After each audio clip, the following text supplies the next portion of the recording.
Hello मेरे दोस्तों, कैसे हैं आप सभी? अच्छे से होंगे और मैं आशा करता हूं कि आप मुझे पूरा फॉलो कर रहे होंगे। ठीक है, आज स्टार्ट करते हैं एमबी पब्लिकेशन का सेट पेपर। ठीक है, ये जो सेट पेपर था ये बाकी सेट पेपर से थोड़ा टफ है। देखिए, जब भी कोई एग्ज़ाम आता है तो उनका जो लेवल ऑफ डिफ़िकल्टी होता है ना, वो बटा हुआ होता है।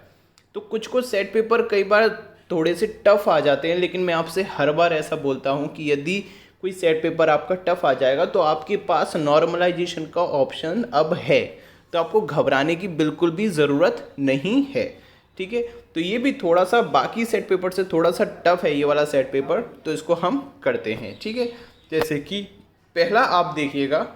ठीक है, पहला आपका जो क्वेश्चन है वो है not too long then the lodge was the only place to stay here. ठीक है, इसका ये मतलब है कि ज़्यादा समय के लिए ना सही, ज़्यादा समय के लिए ना सही, लेकिन जो लॉज थी वो केवल यहाँ पर रुकने का एक ही साधन था। ठीक है, एक ही साधन था यहाँ पर रुकने का। तो यहाँ पर देखना टू लॉन्ग का use, not too long. Too long का मतलब क्या होता है? So long. देखिए, अगर आपको समय के लिए बताना है ना तो नॉट फॉर लॉन्ग, यानी कि ज़्यादा लंबे समय के लिए नहीं। टू लॉन्ग का यूज़ आप ऐसा नहीं कर सकते। टू लॉन्ग का तो मतलब अपन ऐसा करेंगे जैसे कि this dam is too long, यह जो डैम है वो बहुत ही ज़्यादा कैसा है? लंबा है। ठीक है, this dam is too long to measure, यह डैम इतना लंबा है कि इसको हम मेज़र नहीं कर सकते। तो वो वाला लॉन्ग का यहाँ पर यूज़ नहीं किया जाएगा, यहाँ पर समय के लिए। तो समय के लिए जब भी आप करते हैं तो आपका इडियोमेटिक टर्म होता है नॉट फॉर लॉन्ग या नॉट फॉर सो लॉन्ग। ठीक है, नॉट फॉर सो लॉन्ग का भी आप यूज़ कर सकते हैं। तो यहाँ पर नॉट फॉर का यूज़ किया जाएगा किसके स्थान पर? टू के स्थान पर। ठीक है, तो यहाँ पर देखना नॉट फॉर लॉन्ग देन। ठीक है, ज़्यादा समय के लिए तो नहीं, ज़्यादा लंबे समय के लिए तो नहीं, लेकिन ठीक है the lodge was the only place, लेकिन वो लॉज अकेली कैसी स्थान थी? एक ही स्थान पर था जहां पर हमें रुके, जहां पर हम ठहरे। ठीक है, टू स्टे हेयर। ठीक है, तो ये इसमें गलती है। इसके अलावा एक और गलती मैं आपको इसमें बताता हूं। देखिए, ये पास्ट में लिखा हुआ है। ठीक है, पास्ट में लिखा हुआ है और यहाँ पर हेयर का यूज़ किया जा रहा है। ठीक है, तो यहाँ पर ये बताया जा रहा है, देखिए कोई पास्ट में आपके साथ जब भी कोई घटना होती है तो आप क्या करते हो? हेयर को देयर में कन्वर्ट करते हैं। आपने कभी डायरेक्ट इनडायरेक्ट का भी यूज़ देखा होगा, तो जब पास्ट में चला जाता है कोई चीज़ तो अपन हेयर को किस में बदलते हैं? देयर में बदलते हैं। लेकिन ये इतनी बड़ी प्रॉब्लम यहाँ पर नहीं है। कभी और किसी सेंटेंस में होगा तो मैं आपको बताऊंगा। यहाँ पर देयर का भी यूज़ किया जाएगा, क्योंकि आप घर पर आकर किसी को बता रहे हैं कि जो वहाँ पर लॉज थी ना, केवल एक ही स्थान था वहाँ पर रुकने का। जो लॉज थी वो केवल एक ही स्थान था वहां पर रुकने का। आप इसमें ऐसा यूज कर रहे हैं, इसलिए देयर का यूज भी यहां पर बनता है, लेकिन वो इतनी बड़ी गलती नहीं है। तो यहां पर इडियोमेट्रिक गलती है आपकी, क्योंकि ये सेंटेंस ही यहां पर गलत लिखा हुआ है। तो नॉट फॉर लॉन्ग का यूज आप यहां पर करेंगे। नेक्स्ट देखना, he was able to put pen of paper only much letter. He was able to put, अब यहाँ पर देखना ही वॉज एबल, ये एबल वाला मैंने आपको बेसिक कोर्स में करवा दिया है। एबल का यूज़ मैंने करवा दिया है। एबल का मतलब क्या होता है? एबल टू का मतलब सक्षम होना। ठीक है, तो यहाँ पर जो गलती है वो देखना ईडीएम की गलती है। ठीक है, और मैं आपको बताऊंगा इसको आप देखो कैसे सही कर सकते थे, एक और तरीके से मैं आपको बताऊंगा, लेकिन अभी इसकी हम ईडीएम की गलती देखते हैं।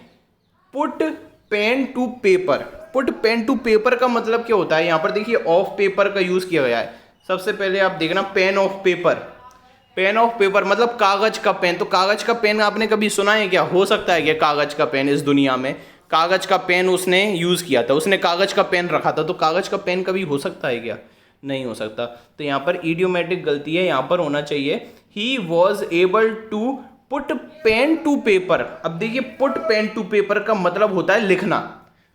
पुट पेन टू पेपर का मतलब क्या होता है? लिखना। Put pen to paper, put pen to paper, इसका मतलब क्या होता है? ये देखिए ईडीएम है, ईडीएम में हम कुछ नहीं कर सकते। ठीक है, इनको सेम, इसमें कोई आर्टिकल का नियम नहीं लगता, किसी भी चीज़ का नियम नहीं लगता, जो भी आपके ईडीएम होते हैं। तो पुट पेन टू पेपर का मतलब क्या होता है? लिखना। तो इसका ये मतलब है he was able to put pen to paper only much letter, वह काफ़ी समय बाद केवल लिखने में सक्षम हो पाया था। ठीक है, वह काफ़ी टाइम बाद, मच लेटर का मतलब क्या है? काफ़ी टाइम बाद, वह काफ़ी टाइम बाद लिखने में सक्षम हो पाया था। ठीक है, तो देखिए अगर आपको है ना, देखिए कितना अच्छा यूज़ मैं आपको बताता हूँ। यदि आपको पुट पेन टू पेपर का मतलब भी नहीं पता होता तो भी आप इसमें लगा सकते थे गलती। देखिए पेन क्या है आपका सिंगुलर काउंटेबल नाउन, ठीक है। पेन क्या है आपका सिंगुलर काउंटेबल नाउन, और सिंगुलर काउंटेबल नाउन के पहले हमेशा आर्टिकल का भी यूज़ किया जाता है। तो इस तरीके से, हालांकि मैं ये नहीं कह रहा कि ये सही है, लेकिन आप बी में टिक कर सकते थे। तो इसलिए मैं आपको नाउन की महिमा बताता चलता हूँ कि नाउन की महिमा कितनी है, ठीक है। तो आप यहाँ पर इसको टिक भी कर सकते थे। अगर ये ईडियम नहीं होता तो ऑब्वियस बात है यहाँ पर आ का यूज़ किया जाता है ना, तो ऐसे भी आप इसे कर सकते थे, लेकिन वो सही नहीं हो जाता। वो क्या है, केवल एक समझ, जो बोलते हैं ना एक एक्सपीरियंस आ जाता है। कई बार आप पर कोई चीज़ें नहीं बनती, वो एक्सपीरियंस ऐसे आ जाता है यहाँ पर। तो ऐसे मैं कई बार ऐसी चीज़ों को सॉल्व कर देता हूँ जिसका मुझे प्रॉपर अर्थ नहीं पता होता, ठीक है। फॉर एग्जाम्पल ये जो पुट पेन टू पेपर, इसका मतलब मुझे भी नहीं पता था, लेकिन यदि मैं टिक मारता तो मैं बी में मारता, क्यों, वही यूज़ करके, है ना। सिंगुलर काउंटेबल लिखा हुआ है, उसके पहले हमेशा आर्टिकल का यूज़ किया जाता है। आगे समझ में, चलिए आगे बढ़ते हैं। देखना, I sensed the Khalistan of the argument, मैंने महसूस किया। सेंस का मतलब क्या है, फील, फेल्ट, फील करना, सेंस करना, इनका मतलब क्या होता है, महसूस करना, ठीक है। देखिए ये लिखा हुआ है, I sensed the Khalistan of the argument, जो आर्ग्यूमेंट, जो बहस चल रही थी, जो लड़ाई चल रही थी, जो आर्ग्यूमेंट हो रहा था, उसकी सुंदरता को मैंने फील किया, ठीक है। तो देखिए ये क्या है, नाउन, तो इसके पहले भी क्या आएगा, नाउन आता है। नाउन ऑफ नाउन होता है ना स्ट्रक्चर, इसलिए बोल रहा हूँ नाउन पढ़ना, नाउन नहीं पढ़ोगे तो समझ में नहीं आएगा, ठीक है। तो इनमें से देखना, नाउन क्या है आपका, ब्यूटी। नाउन क्या है आपका, ब्यूटी। ब्यूटिफिकेशन का मतलब क्या होता है, सुंदरता, सुंदर बना देना किसी को, ठीक है। ब्यूटीफाई कर देना यानी ब्यूटिफिकेशन। जैसे मॉडिफिकेशन होता है ना बाइक का, तो सुंदर बना देना होता है ब्यूटिफिकेशन यानी किसी को। तो ब्यूटी, सुंदरता की हमें बात करना है। तो मैंने जो आर्ग्यूमेंट हो रहा था उसकी सुंदरता को मैंने महसूस किया। I sensed the beauty of the argument. Clear हो गया होगा, आगे चलते हैं। The beans are Khalistan turned to avoid burning, जो बीन्स, जो बीज होते हैं, जैसे कि आपने कभी वो बनाए होंगे, पॉपकॉर्न आपने बनाए होंगे, या फिर कभी मखाने बनते हुए आपने देखे होंगे। नाम सुना है क्या मखाने का, मुझे बताना ज़रूर। मखाने या कोई भी बीज होते हैं, उनको जब तला जाता है, जैसे मूंगफली को ले लो, वो भी बीन्स के अंदर है, उनको अगर तला जाता है तो उनको कॉन्स्टेंटली हमें क्या करना होता है, मोड़, मतलब घुमाना पड़ता है बार बार। जो होती है ना आपका जो बर्तन होता है, वो क्या बोलते हैं उसको, पलटिया, पलटा, कुछ भी आप बोलते हो, तो उससे हम क्या करते हैं, उसको चलाते रहते हैं। मूंगफली जब भी उनको हम तलते हैं, तो यहाँ पर वही बात की जा रही है। द बीन्स आर, ठीक है, टर्न टू अवॉइड बर्निंग, जलने से बचाने के लिए उनको क्या करना चाहिए, बार बार टर्न, मोड़ते रहना चाहिए, पलटते रहना चाहिए, ठीक है। तो पलटे जाते हैं, ठीक है। तो यहाँ पर देखना, ये टर्न क्या है, वर्ब की थर्ड फॉर्म। और वर्ब को क्वालिफाई कौन करता है, जैसे कि देखिए मैं नाउन की बात करूं तो नाउन को क्वालिफाई कौन करता है, एडजेक्टिव। नाउन को क्वालिफाई कौन करता है, एडजेक्टिव। ऐसे ही वर्ब को क्वालिफाई कौन करता है, एडवर्ब। वर्ब को क्वालिफाई कौन करता है, एडवर्ब। तो इसमें किसका यूज़ किया जाएगा, एडवर्ब का। एडवर्ब कौन सी है आपकी, ये कॉन्स्टेंटली यानी कि लगातार। कॉन्स्टेंटेडली का कुछ मतलब नहीं होता, ये कुछ होता ही नहीं है, ठीक है। तो यहाँ पर आप क्या लगाएंगे, कॉन्स्टेंटली, एल वाई जिसमें लगी होती है, तो 99% वो क्या होती हैं आपकी, एडवर्ब्स होती हैं।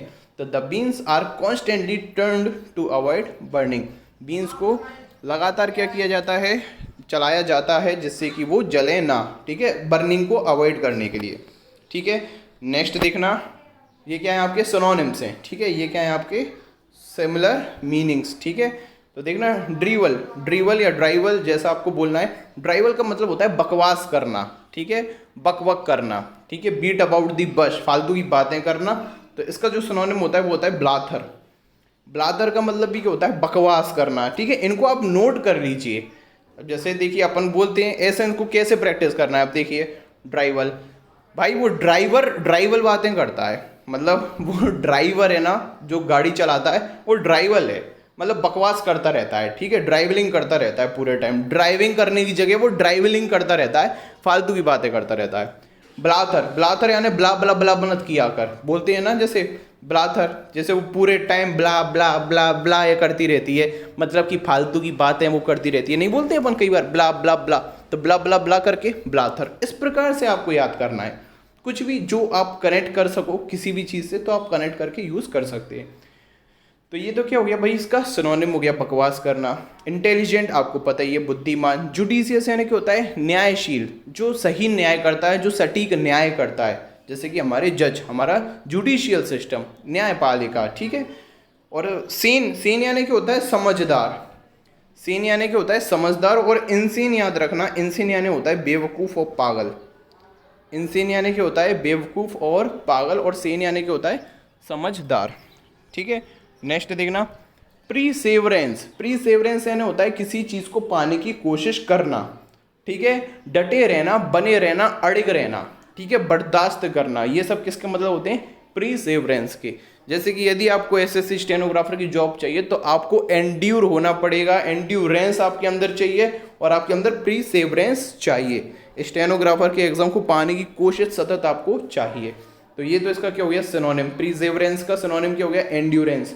एंड्योरेंस यानी भी क्या होता है, पाने की कोशिश करना, और डिटरमाइन होना, मतलब कि दृढ़ संकल्पी होना। तो ये इन दोनों के मतलब होते हैं। कावर्डाइज यानी क्या होता है, कायर, भीरू, डरपोक।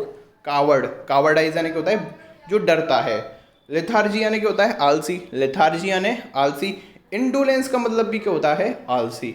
तो आप बिल्कुल भी लेथार्जिक मोड में मत जाना, ठीक है, आलसी मत होना, और ना ही आप इंडोलेंट होना, ठीक है, आलसी भी आपको नहीं होना है। अब देखना, अब हमें करना है ये अपोजिट, ये हमारे अपोजिट हाजार्डस। हाजार्डस यानी होता है परेशानियों से भरा, मुश्किल। हाजार्डस यानी कि होता है मुश्किल। जैसे कि अगर शेर आ गया आपके सामने तो वो सिचुएशन कैसी हो जाएगी, हाजार्डस, ठीक है, डरावनी, खतरनाक, ठीक है, ये सब समस्याओं से भरी हुई। पेरिलियस, पेरिलियस यानी भी क्या होता है, यही समस्याएं, खतरनाक समस्याएं, रिस्की समस्याएं, ठीक है। परलियस यानी भी क्या होता है, खतरनाक समस्याएं, हाजार्डस, ठीक है, कठिन परिस्थितियां। ये दोनों क्या है, सिनोनिम है, लेकिन हमें क्या चाहिए, एंटोनिम चाहिए। प्रीकेरियस यानी भी क्या होता है, हाजार्डस। तो देखिए, हाजार्डस यानी क्या होता है, कठिन समस्या है, ठीक है, डिफिकल्टीज होती है हाजार्डस यानी। प्रीकेरियस यानी भी डिफिकल्टीज।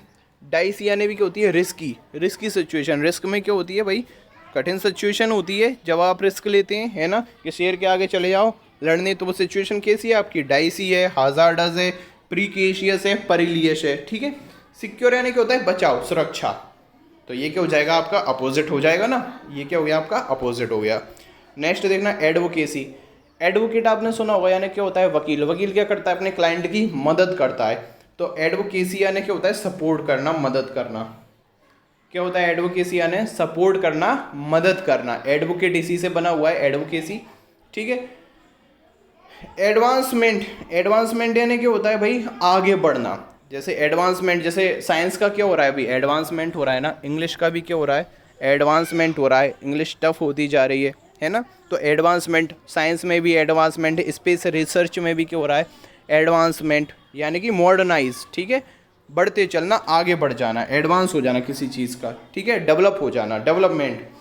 असिस्टेंस यानी क्या होता है, मदद, असिस्ट करना, असिस्टेंट रखते हैं ना मदद करने के लिए। बैकिंग यानी क्या होता है, सपोर्ट करना, मदद करना। तो देखिए, एडवोकेसी के ये असिस्टेंट और बैकिंग तो क्या हो गया, सिनोनिम हो गए। एडवांसमेंट बिल्कुल अलग मीनिंग है। और डिस्करेजमेंट यानी क्या होता है, हतोत्साहित करना। तो बिल्कुल देखिए, आप अगर आप किसी की मदद नहीं करेंगे तो आप उसको क्या करेंगे, उसकी मदद नहीं करेंगे, मतलब कि उसे हतोत्साहित करेंगे।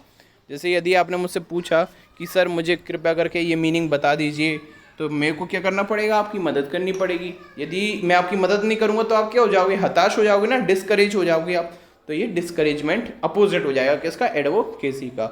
तो जैसे मैं आपको पढ़ा रहा हूँ ना, तो मेरे पढ़ाने के तरीके को आप गैदर करने की कोशिश कीजिए, ठीक है, समझने की कोशिश कीजिए, अंदर जाने दीजिए। इस प्रकार से आप क्या कीजिए, तैयारी कीजिए। तो ठीक है, भगवान करे आप सभी का बहुत ही अच्छे मार्क्स आए। और जिसने ऑब्जर्व कर लिया, जिसने फॉलो किया, जिसने लेथार्जिक नहीं हुआ जो व्यक्ति, तो उसका सिलेक्शन डेफिनेटली पक्का है। नेक्स्ट देखना, पुट वंस फुट डाउन, अपने पैर जमा लेना।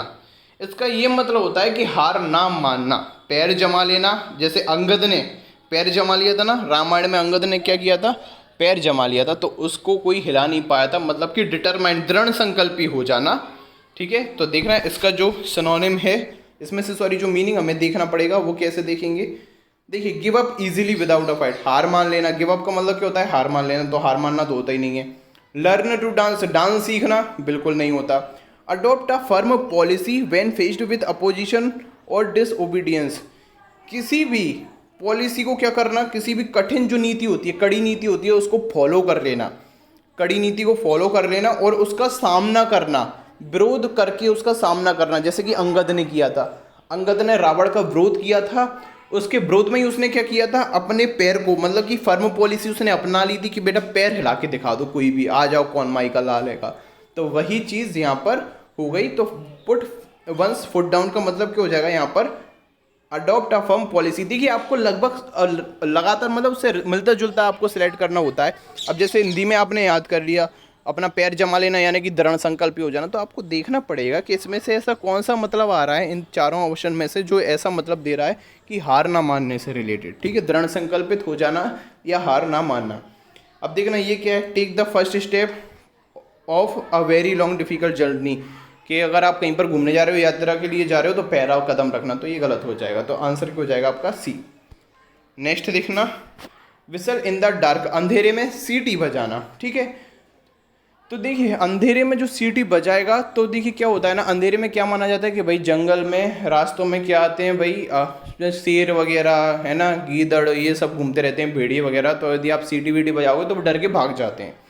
तो क्या तैयार हो जाना, मतलब ऐसा दिखावा करना कि आप भाई किसी से डरते ही नहीं हो, तभी आप क्या करोगे, अंधेरे में सीटी बजाओगे, बजाते हुए चलोगे। तो यहाँ पर क्या मतलब है, अपने आप को दिखाना कि आप भयभीत नहीं हो। ठीक है, pretend to be unafraid. Unafraid का मतलब क्या होता है, निडर। अफ्रेड का मतलब क्या होता है, डरपोक। और अनअफ्रेड का मतलब क्या होता है, अडरपोक, मतलब कि जो डरपोक नहीं है, तो निडर हम उसको बोल सकते हैं। तो विसल इन द डार्क यानी कि निडर होने का दिखावा करना है ना, या कोई भी कठिन सिचुएशन के लिए तैयार हो जाना। ठीक है, निडर होकर तैयार हो जाना, विसल इन द डार्क। आगे होगा समझ में। नेक्स्ट देखना, आई एम ऑलवेज वंडर्ड। ठीक है, what it would be like to be inside a chocolate factory. मैं हमेशा से कैसा रहता हूँ, जिज्ञासु हुआ हूँ, मैं हमेशा से जिज्ञासु रहा हूँ कि क्या होता होगा भाई चॉकलेट फैक्ट्री के अंदर। जैसे कि जब भी आप छोटे छोटे होंगे तो आप चॉकलेट खाते होंगे, तो आपको लगता होगा भाई ये कैसे बनती है यार, कैसे बना देते हैं, कैसे ये लोग बना देते हैं। तो यहाँ पर आप देखना, आपने कई बार सुना होगा, मैं अचंभित हो जाता हूँ, आई वंडर।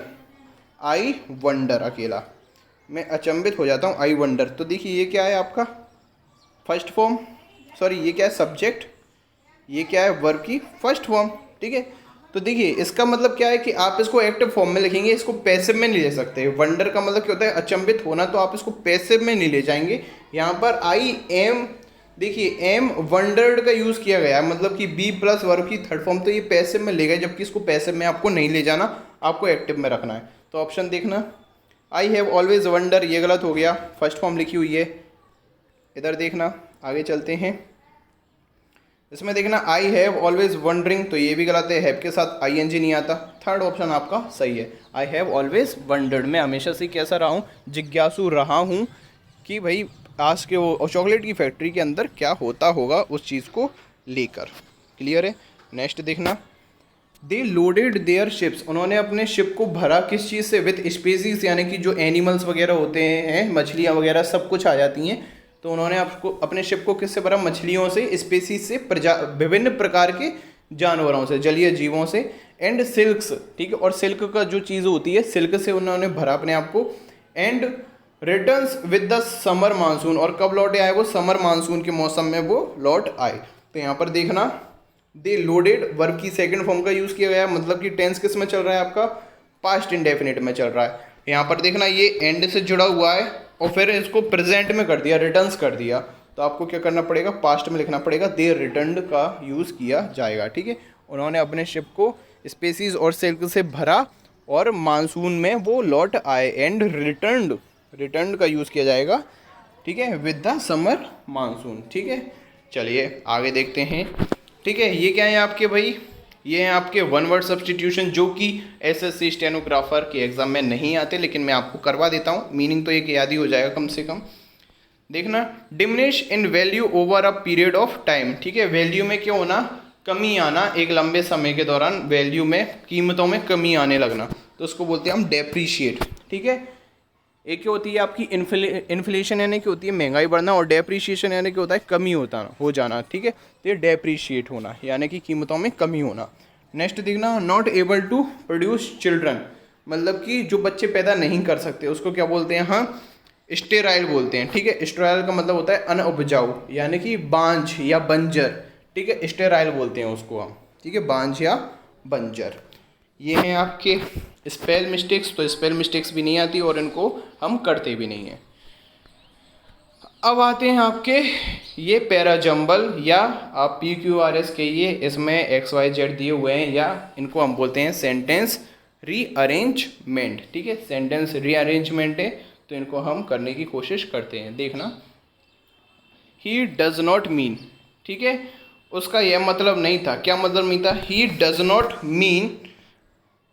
देखिए सेंटेंस को जोड़ते चलिए आप। यहाँ पर देखिए सेंटेंस को आपको क्या करना है, जोड़ते चलना है। जैसे देखो I want to play cricket होता है ना, ठीक है, या I don't mean to insult you. मेरा मतलब तुम्हें मेरा ये मतलब नहीं था कि मैं तुमको क्या करूँ, बेइज्जत करूँ। I don't mean to insult you. तो यहाँ पर सेम वही कंडीशन है। तो देखना, ही डजेंट मीन। अब आपको टू प्लस वर्ब की फर्स्ट फॉर्म आपको लिखना पड़ेगा, क्योंकि इसमें दिया हुआ है आपको ऑप्शन। उसका मतलब नहीं है। ठीक है, he doesn't mean to indicate that the relation. उसका ये मतलब नहीं है कि वो इंडिकेट करे कि जो वो रिलेशन है, कि वो जो रिलेशन है, to indicate that the relation, ठीक है, इज एनी। अब देखिए रिलेशन के बाद आप वैन का यूज़ तो डायरेक्ट कर नहीं सकते। When he denies that it is casual. ठीक है, तो इसका यूज़ आप नहीं कर सकते। देखिए मैं पहले आपको बना के दिखा देता हूँ। ये जो है ये बस ग्रामर के आपको सेंटेंस लगातार करने चाहिए, और ये आपको थोड़ा इनमें टाइम लगेगा PQRS को समझने में। ठीक है, और वैसे भी ये थोड़ी अच्छी लैंग्वेज इसमें लिखी हुई है।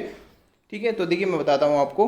ही डज नॉट मीन, तो सबसे पहले तो आपको आ गया कि क्या लगाओगे आप, to indicate that the relation. तो इसमें आप ऑप्शन देखना, वाई के दो ऑप्शन होंगे यहाँ पर।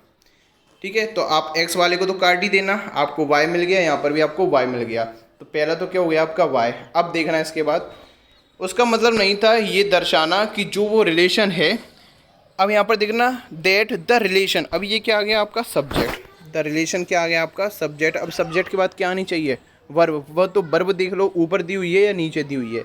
बिल्कुल सही बात, नीचे दी हुई है। The relation is any the less uniform और डिपेंडेबल। ठीक है, तो उसका जो कहने का ये मतलब था कि जो रिलेशनशिप है ना, जो रिलेशन है, जो रिलेशन यानी क्या होता है, रिलेशन का हिंदी में मतलब ही समझ में नहीं आ रहा। रिश्तेदार हैं, या जो रिश्तेदारी है, या जो आपसी रिलेशनशिप है, जो रिलेशन है, इज एनी लेस यूनिफॉर्म और डिपेंडेबल। वो यूनिफॉर्म, कम यूनिफॉर्म नहीं है, मतलब भाई उसमें समानता है। रिलेशन बहुत अच्छा चल रहा है और डिपेंडेबल भी है एक दूसरे पर। ठीक है, when he denies that it is casual, जब उसने ये इनकार किया था कि ये कैजुअल रिलेशनशिप है। तो भाई बाकी बहुत ज़्यादा डीप मीनिंग है यहाँ पर। आपको कैजुअल का मतलब भी समझना पड़ेगा। कैजुअल रिलेशनशिप का मतलब क्या होता है, जैसे कि मान के चलो पति पत्नी हैं, तो यदि एक कोई काम गलत करता है तो दूसरे को उससे अफेक्ट होता है, तो दूसरा व्यक्ति उससे क्या होता है, अफेक्ट होता है। तो इस रिलेशनशिप को बोलते हैं हम कैजुअल रिलेशनशिप। अच्छा, दोस्तों में कभी भी कैजुअल रिलेशनशिप नहीं होता। फ्रेंड्स में यदि मान के चलो एक फ्रेंड के साथ बुरा हो गया तो दूसरे को इतना इम्पैक्ट नहीं पड़ता, क्योंकि वो उससे इनडायरेक्टली रूप से जुड़ा हुआ है। ठीक है, इनडायरेक्ट फॉर्म में उससे जुड़ा हुआ है। लेकिन यदि पति पत्नी है या गर्लफ्रेंड बॉयफ्रेंड है तो आपको इम्पैक्ट पड़ जाता है, तो कैजुअल रिलेशनशिप वो हो जाता है। तो इसको आपको कुछ नहीं करना, आपको लाइन से लगाना है बिल्कुल। और इसमें हिंदी से तो आप कर ही नहीं सकते, इसमें आपको प्रैक्टिस करनी पड़ेगी। आपको सेंटेंस बहुत अच्छे से आना चाहिए, आपको टेंस की समझ होनी चाहिए, बारीकी आपको समझ में आनी चाहिए। नेक्स्ट देखना, not only people have buying. ठीक है, ना केवल पीपल हैव बाइंग। देखना, अब यहाँ पर तो पूरी सब कुछ ही गलत लिखा हुआ है। सेंटेंस का स्ट्रक्चर की उन्होंने पूरा ख़राब कर दिया। हैव लगा रहे हैं, बाइंग लगा रहे हैं, नॉट ओनली स्टार्टिंग में उन्होंने लिख दिया, और फिर बीच में क्या नहीं है, इन्वर्जन का भी यूज़ नहीं किया। तो काफ़ी गलती हैं, तो अपन को कुछ मतलब नहीं। देखते हैं हम, इन्होंने गलत ही स्टेटमेंट यहाँ पर लिख दिया है पूरा का पूरा। अब देखिए, not only people have buying, जबकि वॉट होना चाहिए था यहाँ पर, है ना। बाइंग का तो कोई खेल ही नहीं है यहाँ पर। ठीक है, ठीक है, कैपेसिटी। अब देखिए बाइंग, अब किस चीज़ को ये बोल रहा है, ना केवल लोगों ने खरीदा है, ना केवल लोगों ने खरीदा है, क्या चीज़। अब देखिए, एनवायरनमेंट एंड हेल्थ, इसको खरीद सकते हैं क्या, पर्यावरण को खरीद सकता है क्या इंसान। एनवायरनमेंट लिखा हुआ है एक्स वाले में, ठीक है, तो नहीं भाई, नहीं खरीद सकता। क्षमता देखो, कैपेसिटी इन द सिटी। ठीक है, देखो सिटी में कैपेसिटी का मतलब क्या होता है, क्षमता, मतलब कार्य करने की क्षमता। यदि लोग कहीं पर जाएंगे तो सिटी में उनकी कैपेसिटी बढ़ जाती है, उसको वो यूज़ कर सकते हैं। ठीक है, बाइंग का मतलब क्या है, यूज़ करना है। यहाँ पर इनके सबके क्या डीप मीनिंग है, ये है ना ये पेपर्स की कटिंग को डाल देते हैं इसमें। कई बार तो है ना इसकी प्रॉपर हिंदी करने में अक्षमता होती है, चाहे कोई भी हो, तो आपको वही चीज़ इसलिए बोला जाता है कि इनकी हिंदी प्रॉपर तरीके से कई बार नहीं हो पाती। आपको केवल किसका यूज़ करना पड़ता है, सेंटेंसेस का यूज़ करना पड़ता है। तो देखिए इसको कैसे करेंगे, not only people have buying. अब देखिए एनवायरनमेंट का डायरेक्ट आप यूज़ नहीं कर सकते, ठीक है, क्योंकि पर्यावरण से संबंधित है। पर्यावरण को आप ऐसा खरीदा नहीं जा सकता है ना, उसका आप खरीद नहीं सकते उसको। तो इसमें क्या है, अब देखिए ऑल्सो क्वाइट कंसर्न। कंसर्न का मतलब क्या होता है, चिंता। तो चिंताओं को कोई खरीदेगा क्या, नहीं। अब एक चीज़ होती है कैपेसिटी इन सिटीज़, ठीक है, तो कैपेसिटी को वो क्या कर सकता है, मतलब यूज़ कर सकता है। कैपेसिटी का क्या कर सकता है, यूज़ कर सकता है। तो उसको देखिए, तो पहला आपको क्या है, बाय मिल गया आपको। ये एक तो बाय यहाँ पर दिया हुआ है, एक बाय यहाँ पर दिया हुआ है, तो इन दोनों को हमने काट दिया।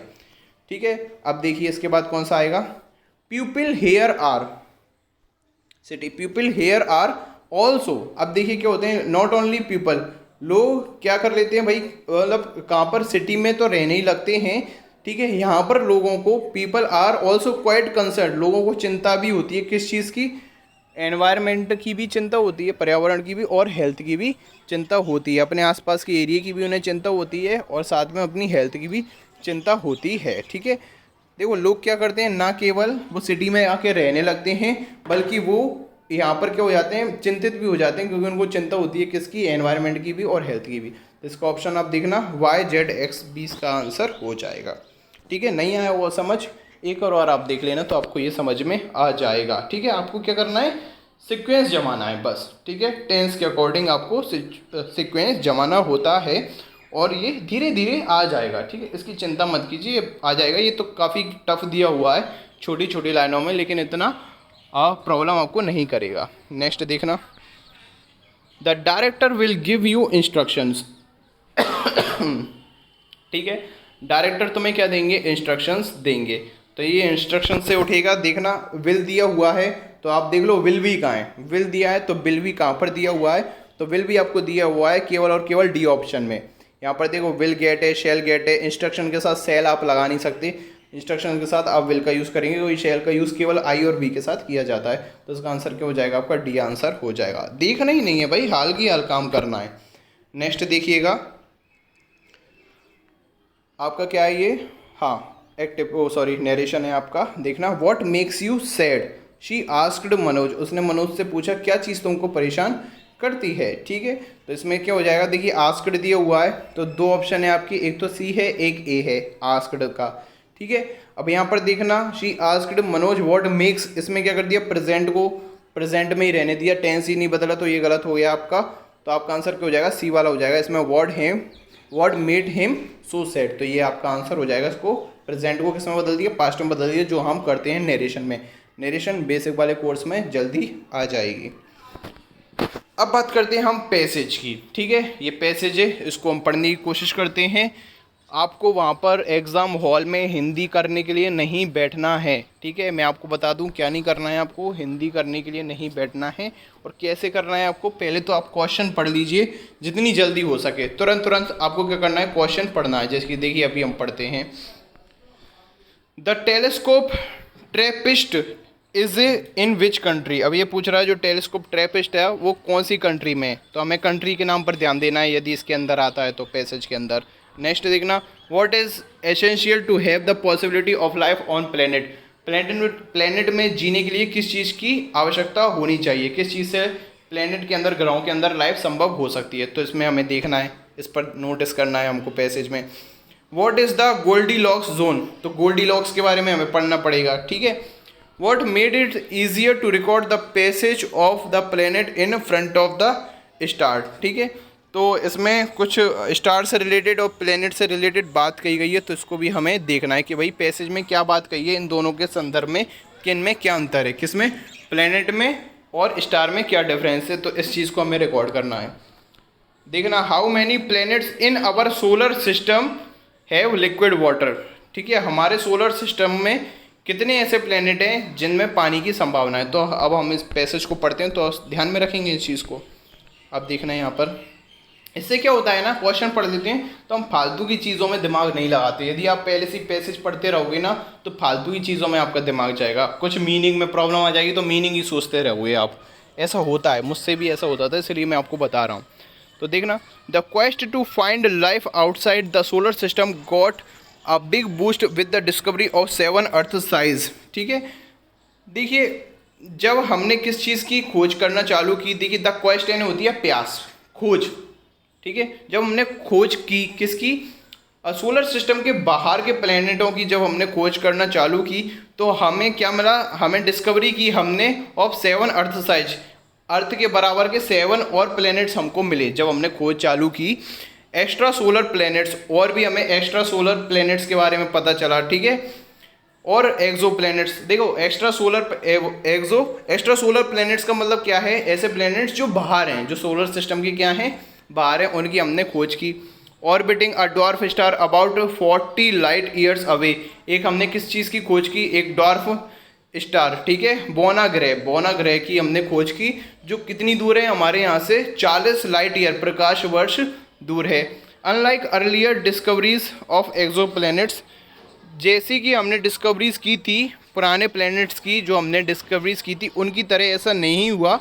All seven planets code possibly have liquid water.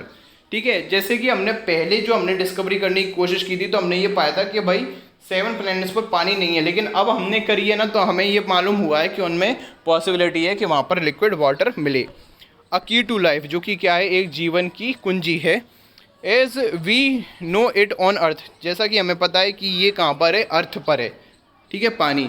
With 3 planets having the greatest chance, इनमें से क्या है, जो 7th प्लैनेट, जो 7 प्लैनेट्स हैं जो हमें मिले हैं अर्थ के समान, जो 7 ग्रह हमको मिले हैं, तो उनमें से पॉसिबिलिटी बता रहा है, और जिसमें क्या बोल रहा है, ज़्यादा चांसेस किसकी बात कर रहा है, जो 3 प्लैनेट्स हैं उनमें पूरे चांसेस हैं कि उसमें क्या होगा, पानी होगा।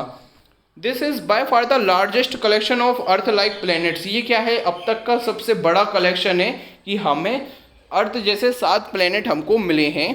In the habitable Goldilocks zone of a star, वो कहाँ पर निवास करते हैं, जो हमें 7 प्लैनेट मिले हैं वो कहाँ पर हैं, एक तारा है। ठीक है, तो उसका एक जोन है जिसका नाम क्या रखा है उन्होंने, गोल्डीलॉक्स लिखा हुआ है, उसका नाम क्या रखा है उन्होंने, गोल्डीलॉक्स उसका नाम उन्होंने रखा है। Neither too close not too far from a star, वो जो तारा है उससे ज़्यादा पास भी नहीं है और ज़्यादा दूर भी नहीं है। कौन सा, क्या जोन, गोल्डीलॉक्स जोन। इसका क्या मतलब है, गोल्डीलॉक्स जोन में कितने प्लैनेट्स हैं आपके, 7 प्लैनेट्स हैं। ठीक है, which raises the possibility of liquid water being present on the surface, जिसमें हम क्या करते हैं, संभावना हमें लगती है जिसके अंदर कि वहाँ पर क्या होगा, लिक्विड वाटर होगा उन 7 के 7 प्लैनेट में। Only Earth has liquid water in our solar system, केवल और केवल सोलर सिस्टम में, यानी कि हम अपने सौर मंडल की बात करें तो यहाँ पर केवल अर्थ ही एक ऐसा ग्रह है जहाँ पर पानी है। ठीक है, since the dwarf is much cooler than the sun, चूँकि जो डॉर्फ ग्रह है, जो डॉर्फ स्टार है, जो डॉर्फ तारा है, बौना तारा है, वो किससे है, सन से, सूरज से बहुत ही ज़्यादा क्या है, ठंडा है, कूलर है। Is much cooler than the sun. The dimming of light each time a planet, जो इससे क्या होता है ना, उस प्लैनेट से जो क्या है, लाइट निकलती है। द डिमिंग ऑफ लाइट, जो टिमटिमाती हुई जो लाइट, ठीक है, each time a planet passes और transits before the star could be easily recorded from the earth. ठीक है, देखिए इस तारे को हम किससे देख सकते हैं, उस तारे को जब भी कोई प्लैनेट से लाइट निकलती है टिमटिमाती हुई, तो आपने देखा होगा तारे क्या होते हैं, टिमटिमाते होते हैं। ये क्या होती है, एक ऑप्टिकल वो होती है, एक फिनोमेना होती है, प्रकाश की एक अवधारणा होती है कि कुछ रिफ्रैक्शन वगैरह टाइप का कुछ होता है, उसके कारण हमें क्या दिखाई देने लगता है, तारे दिखाई देने लगते हैं। तो ऐसा इन्होंने कुछ वही साइंस की भाषा में इन्होंने लिखा हुआ है।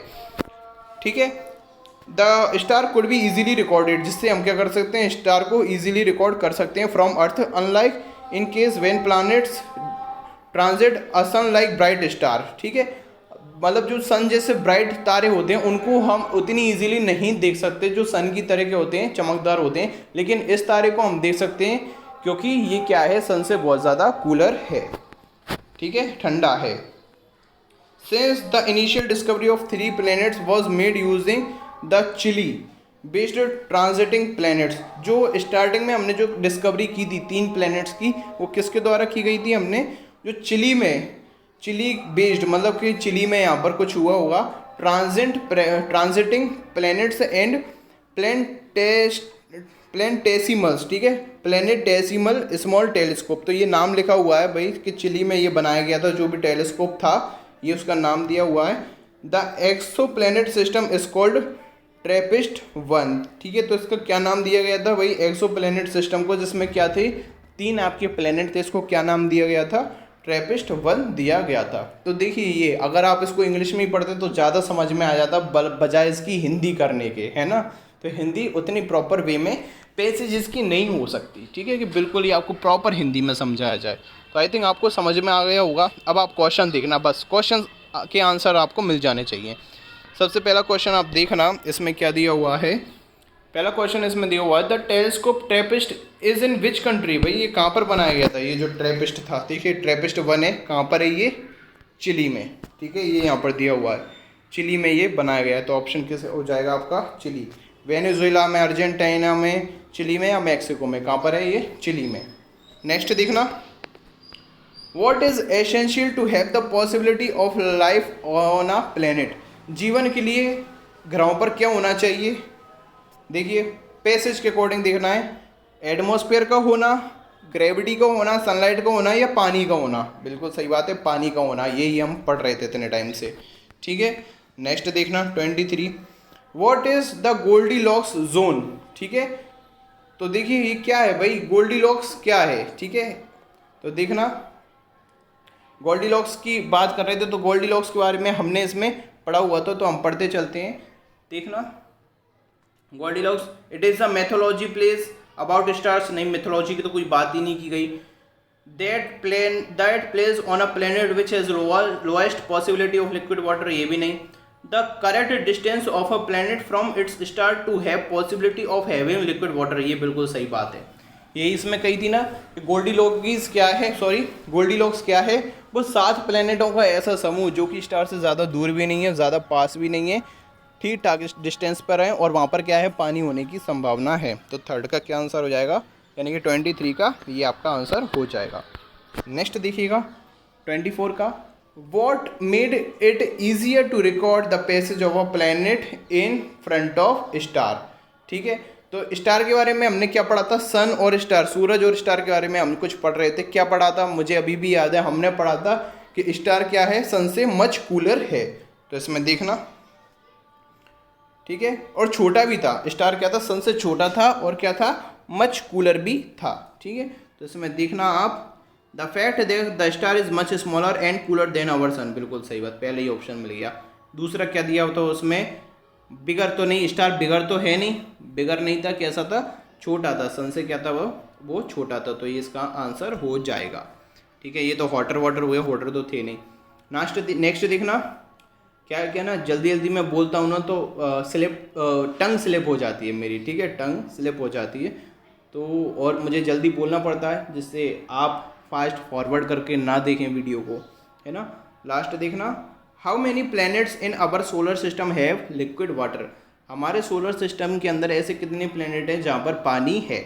केवल एक ही है, जो कि क्या है आपका? अर्थ। केवल अर्थ पर ही क्या है? वाटर है। आई थिंक आपको समझ में आया होगा। अब मिलता हूँ मैं आपसे नेक्स्ट वीडियो में, और आपको कोई भी डाउट हो तो आप मुझसे 9 से 10 बजे के बीच में रात में पूछ सकते हैं, ठीक है।